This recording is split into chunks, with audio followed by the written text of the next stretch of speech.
So, you and your crew are interested in getting involved in the Jumptown 2 event. Good on you. You should be. This can be a tidy little money maker, and post-wipe, let's be honest, a lot of us are looking for some of that filthy lucre, aren't we? Let me give you a basic rundown of what you need to know. The video bar below is segmented into relevant parts for quick navigation. I'll throw some tips at the end of the vid. Alright, let's go. So locations-wise, what we know so far is that the Jumptown 2.0 event cycles between 3 locations. You have Jumptown on Yela in the orbit of Crusader. You also have Paradise Cove on Lyria in the lunar orbit of Arcorp. And you have Raven's Roost on Calliope in the lunar orbit of Microtech. There's no QT jump ability for these points, but if you have a teammate down there already, you can handily QT to their position. From what I can tell, when the event starts, it's the same location on any server instance for the duration of 6 hours. So pause on this schedule here or read in the description below. You have options to be either lawless or lawful. From what I can tell, there is little benefit to being lawless other than the fact that you may end up lawless with a crime stat doing this event. The word is, you get a guaranteed bonus at going to Grimhex. But people be complaining on the Reddits about that. It's just not enough for the risk involved, security searches, etc. But hey, if you've got a crime stat, you've not really got any choice, right? The lawless deliver product to Grimhex, and the lawful deliver product to the nearby Contraband drop-off point, which are at the spaceports for their respective planets you're orbiting, otherwise known as BOs. So for Yela, that's Port Olisar. For Lyria, that's by Genie Point. And for Calliope, I don't know, that's of course Port Tresla. When you're going to one of these lawful drop-off points for blackjack security, you venture to the normal trade terminals and settle by selling the maze. On Bygenie and Tresla, those admin areas on the Galleria level. At Port Olisar, it should be by the information desk at any strut.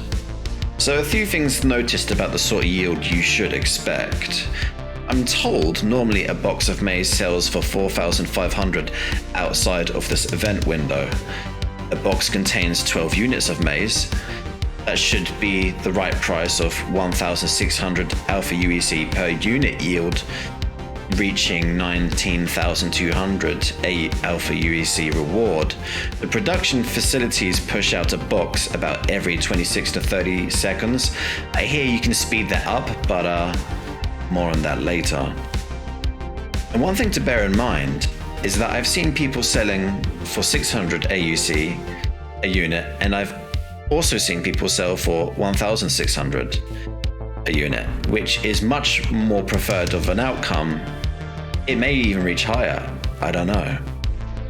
I'm not sure if it's a feature or a bug at this point because, well, you know, it being Star Citizen and all, but it does mention in the mission giver that the more you bring, the more you'll earn.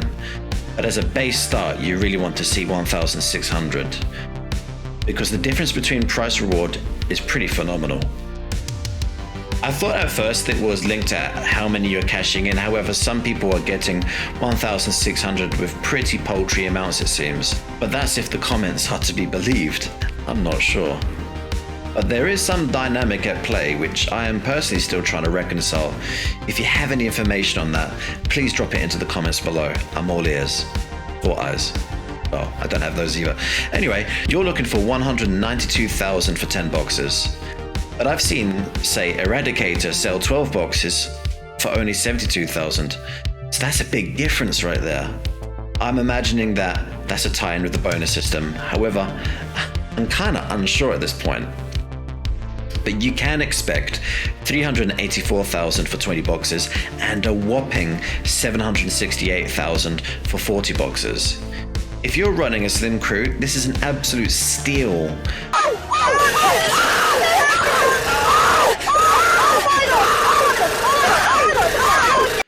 No, not that one. Although it kinda is as well. Anyway, a few tips for you. These 3 moons, Yela, Lyria and Calliope, are cold lunar surfaces with no ammo. If you plan to run around out on the surface during sentinel like recce's or being a nuisance with a sniper rifle from afar, it may be prudent to pack your thermal long johns for this trip, aka Novikov armor, or something similar. However, I can say from experience, if you're going between the production facility and your ship, you don't have much to worry about as you keep warming up basically when you go into them. I also recommend taking not just one, but a couple multi-tools with a tractor beam attachment with you, as this can drastically speed up how quickly you can cover the produce, and you may need to give one out to a friend who forgot his or hers. I'm told you can run in and out of the production facility lab door and catalyze the refresh rate quicker, so oh yes, that's good. Lastly from me, if you have a ship that has VTOL thrusters like, say, the Cutty line does, then put your thrusters into VTOL before you land and just get ready to bail with holding spacebar and shift for boost, because people have a habit of embracing the way of the kamikaze when they realize they can't extract value out of the site you and your crew may be holding. Yeah, he's going to ram you. He's going to ram you. Take off. Alright, I'm away. Evasive maneuvers. Good job being ready for that in the pilot seat. Well folks, there you have it. Thanks for watching, and you can catch me live on Twitch TV at arc_VR. Feel free to swing by and join in on the fun. Until next time, 07. What do you mean?